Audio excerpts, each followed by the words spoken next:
Australia's first Prime Minister, Edmund Barton, didn't appear to be a fan of multiculturalism in his day, but now half the population in the seat that bears his name was born overseas, and it's set for more change. 8 candidates are running for Barton, but only 3 attended a community forum. 1 pushed for alternatives. Liberal, Labor, Labor, Liberal, and that's all there is. And a lot of Australians think the same way.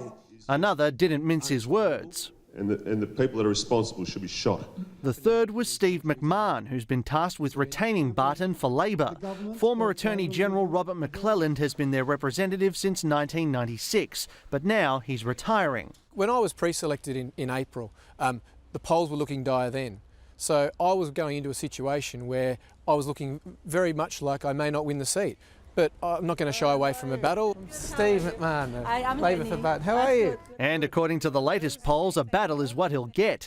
At the 2010 election, there was a swing against Labor of more than 8%. But in June, Roy Morgan polling suggested the coalition was ahead on a 2-party preferred basis. Now it's almost all square. What we saw in Barton, very much like the rest of Australia, is a major swing away from the Labor Party in the latter part of Julia Gillard's leadership. And I think in Barton it seemed to occur particularly after the introduction of the carbon tax. But rather than capitalise on the numbers, the seat's Liberal candidate Nicholas Varvaris has been noticeably absent, avoiding questions from constituents. And you talk about efficiency. Absolute crap. But, sorry, he's not here. And the media.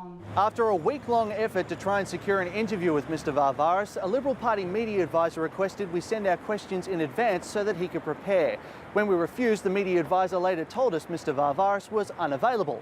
No further explanation was given. Nevertheless, Liberal support among Greeks in the area appears solid, but those we spoke to insist it's not because of Mr Varvaris' ethnicity. Όχι γιατί είναι Έλληνας, γιατί είναι του Λίμπρα. Τι είχαμε το ΡΑΤ απάνω, του βγάλαν το ΡΑΤ και βάλαν τη Τζούλια. Ο λόγος ποιος? Και μετά τη Τζούλια βάλαν το ΡΑΤ.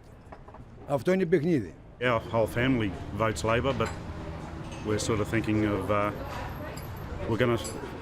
options are open now. Across town, local Arabs appear loyal to Labor, further buoyed by promises to help build a new community centre in the suburb of Arncliffe.